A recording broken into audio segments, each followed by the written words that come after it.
Bueno, estudiantes, vamos a continuar entonces con algunas civilizaciones de Asia y posteriormente de Europa. Recuerden entonces que América lo van a ver el año que viene. Bueno, les hice la introducción un poco de ese proceso por el cual se conforman los primeros estados. Y vamos a ver un poco ahora el espacio más profundamente y vamos a dar algunas características. Bueno, vamos entonces a esta zona. Mesopotamia asiática. Significa entre ríos.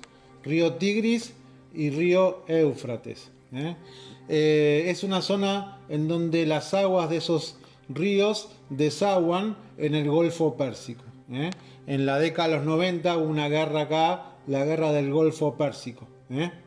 Muy bien. ¿Dónde nacen esos ríos? En el norte, en zonas montañosas. Y esos ríos terminan acá. Entonces, en la zona cercana al Golfo Pérsico es la zona de la Baja Mesopotamia. Y en la zona norte es la Alta Mesopotamia. Es un espacio en donde hubo mucha circulación de diferentes pueblos, diferentes sociedades. Un espacio de tránsito. Después vamos a ver que en Egipto, acá en esta zona, no se ve ahí, esta zona, después vamos a ver Egipto, que tiene otras características. Pero este espacio fue un espacio de constante movimiento, de migraciones. Por lo tanto, surgieron muchas civilizaciones, muchas sociedades. Entonces, vamos a algunas, por ejemplo. Vamos a, en principio voy a destacar el primer imperio babilónico. Una civilización que se asentó en la Baja Mesopotamia. ¿Por qué les menciono esa civilización? Más o menos 2000 antes de Cristo. ¿Por qué les menciono? Bueno, hay algo muy importante que destacar de esa civilización. Fue el código de Hammurabi. Hammurabi fue un rey y dio a la humanidad su primer código, código de leyes. De ahí sale la ley del talión. Ojo por ojo, diente por diente. Ahora bien, ¿esa ley era igual para todos? No. Evidentemente había una diferencia entre los hombres libres y los esclavos. Pero sí, el código de Hammurabi fue importante por esto de ser el primer código de leyes. Entonces, ese imperio, el imperio babilónico, y con Hammurabi acá, se dio aproximadamente en el año 2000 antes de Cristo. De manera simultánea, en esta zona, en la zona de Siria, se dio otra civilización, que fueron los persas. En el 612 aproximadamente conforman un estado bajo una monarquía absoluta. Miren, el concepto de monarquía absoluta lo van a ver el año que viene, ¿no? Y también lo van a ver en tercer año. Es increíble, pero hacia 1810 estas tierras estaban bajo la corona española. Y esa corona española estaba dirigida por un rey absoluto. Tenía un poder absoluto. En el caso de Fernando VII, que fue el rey de la corona española, que tenía estas tierras bajo su reinado, se sustentaba en un poder divino. Era un enviado de Dios. Increíble, estamos hablando de 1810. Era una monarquía absoluta. En la actualidad hay monarquías en Europa, pero no son de esas mismas características. Son monarquías parlamentarias, en donde en España, por ejemplo, hay un presidente, ¿no? Y en otros estados europeos hay un primer ministro que es lo mismo, es como un presidente. Eso pasa en Inglaterra, en Holanda, hay muchas monarquías parlamentarias, pero no es lo mismo que monarquía absoluta. Los persas, que manejaron esta zona del Mediterráneo, conformaron un imperio, es decir que hubo expansión de los persas, de ahí un rey muy importante que fue Ciro, de ahí Ciro y los persas, ¿no? Que los persas fue una civilización que fue expansiva, hubo una dominación a otras sociedades. Bueno, muy bien. En el caso de los persas fueron una monarquía absoluta en donde había un poder muy importante en la figura de una sola persona, de un rey. Vamos a otras civilizaciones.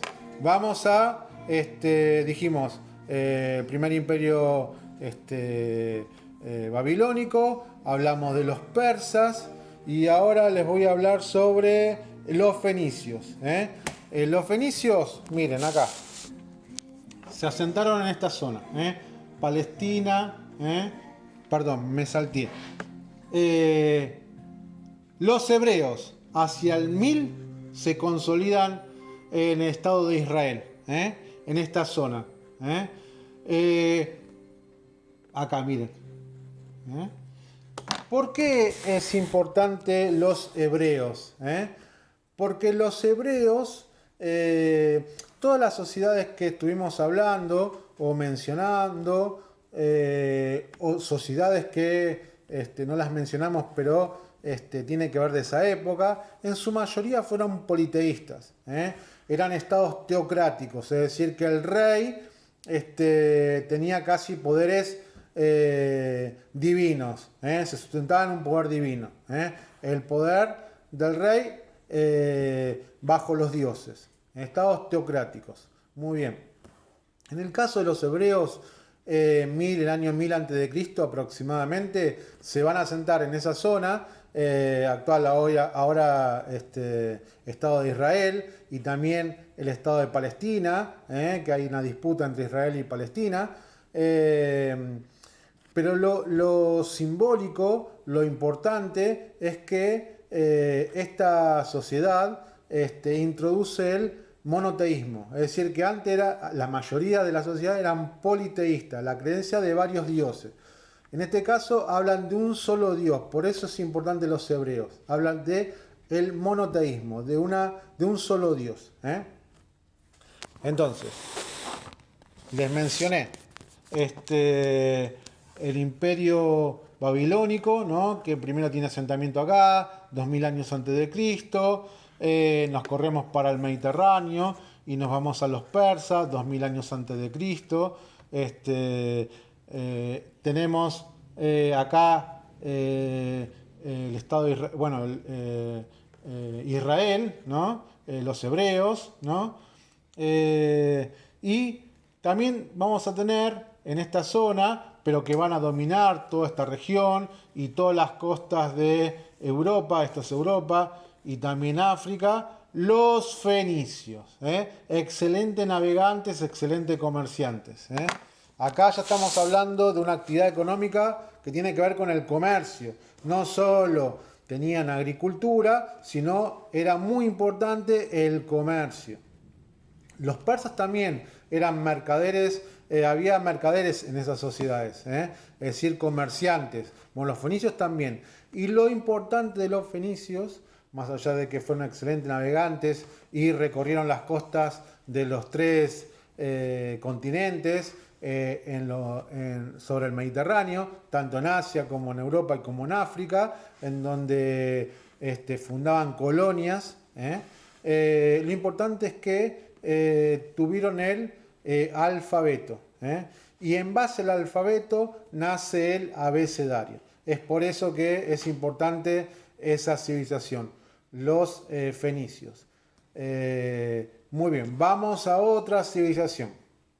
Y vamos a una civilización muy, pero muy, muy, muy sanguinaria.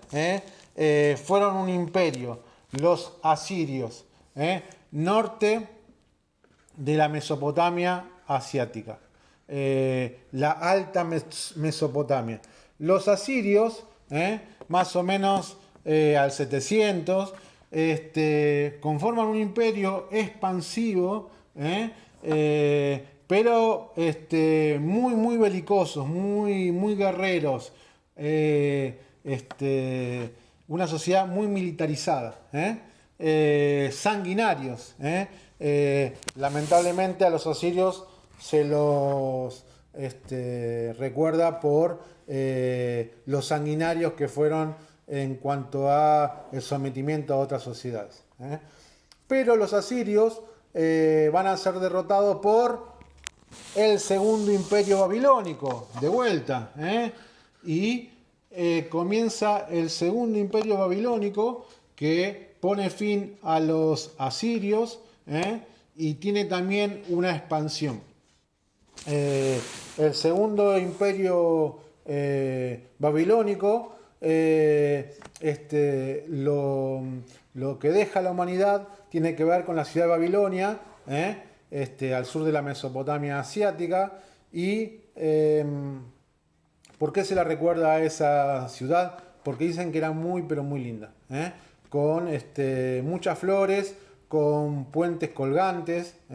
Había un rey enamorado de una reina, ¿no?, de otra zona, en donde una zona con muchas flores, con otra característica, y el rey, para poner contenta a la reina, embellece a la ciudad de Babilonia.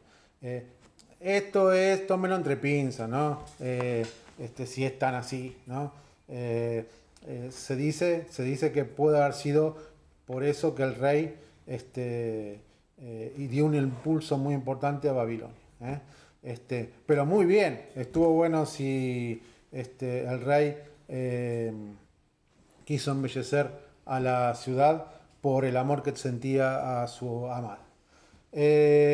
Bueno, entonces, más o menos, estas son las civilizaciones que se dan en esa zona, ¿no? Recordemos la zona. En principio, la zona de la Mesopotamia asiática, zona entre ríos, pero después nos vamos para esta zona, para la del mar Mediterráneo, para las costas del mar Mediterráneo.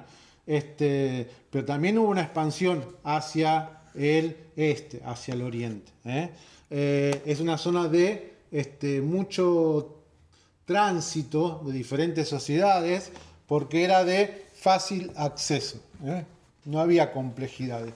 Pero acá tenemos otra civilización, miren acá, otra civilización, que fue la egipcia.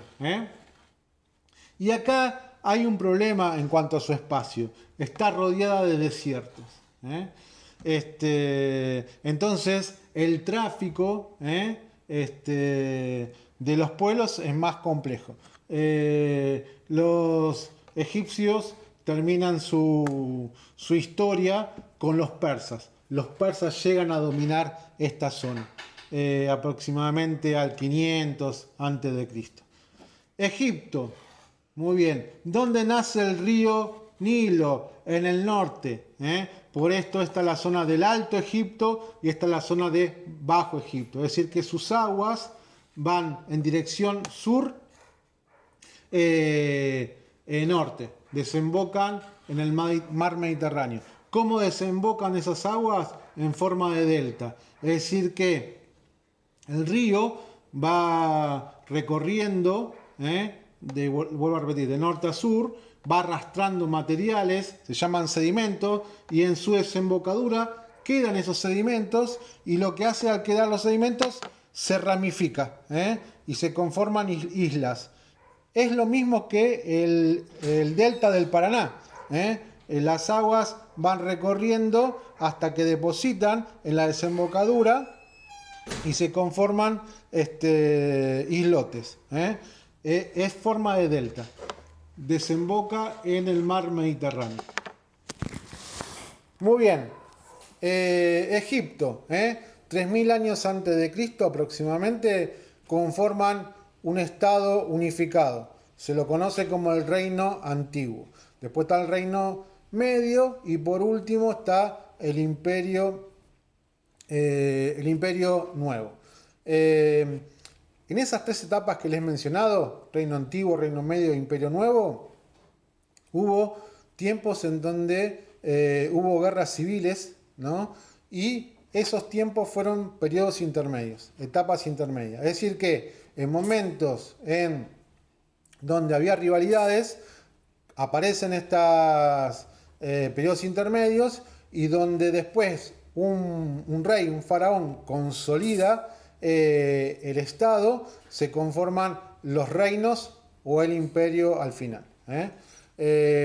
Una civilización que tiene una gran impronta en cuanto a las jerarquías sociales, tal vez una de las más complejas de la Edad Antigua. Recordemos que la Edad Antigua va del 3000 años antes de Cristo hasta el 476 con la caída del Imperio Romano de Occidente.